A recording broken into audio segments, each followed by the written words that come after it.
qalabkan oo ka koobnaa kaariyoono alaabaha lagu faago beeraha iyo waliba bamka loo isticmaalo ceelasha ayaa hay'adda bisha cas waxay si rasmi ah ugu wareejisay urur ay ku midoobeen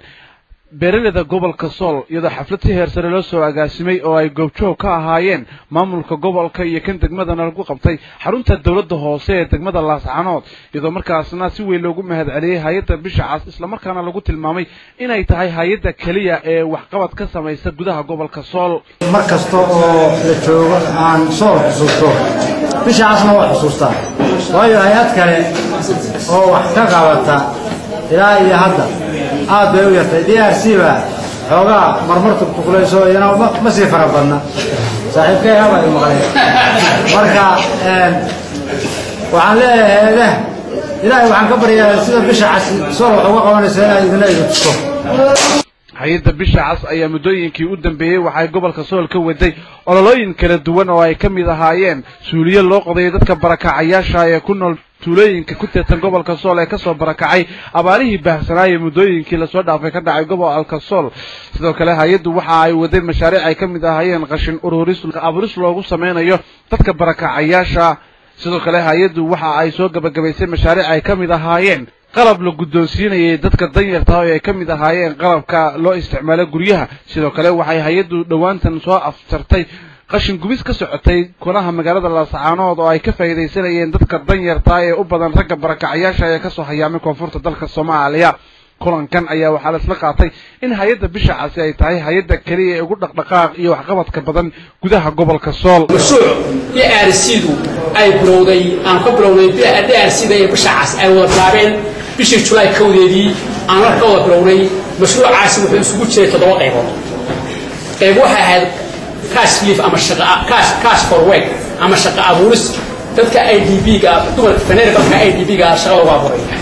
qaarna waxay ahaayeen qoysas yaryar oo dana oo kaas la siinaya lacag mashruuc qayb kale waxay ahayd ceel ayaan sameynay oo dhameeyay qaybta afraad waxay ahayd waxaanu siinay baco iyo bustayaal iyo qalabka maacuunka yana baan bixinay qaybta afraad waxay ahayd qaybta shanaad waxay ahayd xagga fayadhowrka oo aanu ka qabanay taabaro iyo filters bixinay heerku biyaha ku shubanayo oo biyaha filter gareynaya qaybtii ugu dambeysay ee mashruucu waxay ay ahayd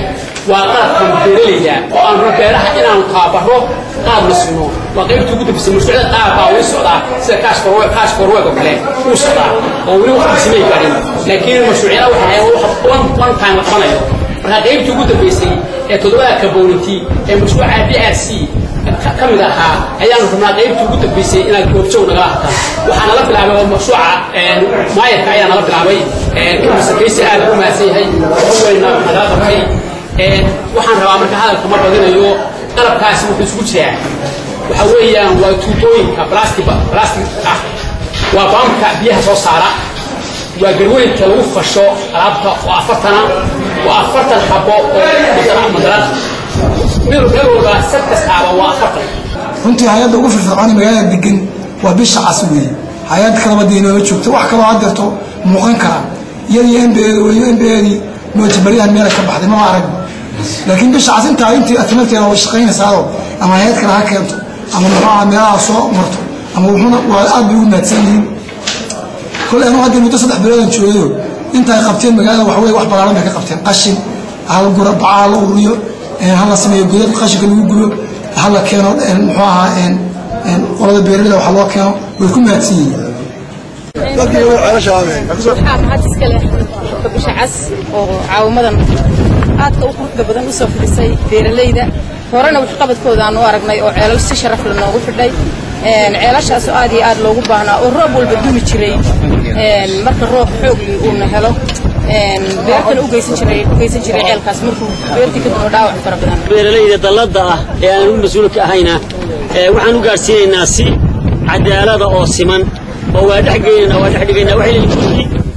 dalada beeraleyda waxay leedahay maamul iyo guddi bay leedahay iyo nidaam asaasi ah iyo xeeroosaad nidaamka u degsan baana la raacinaya insha Allah taala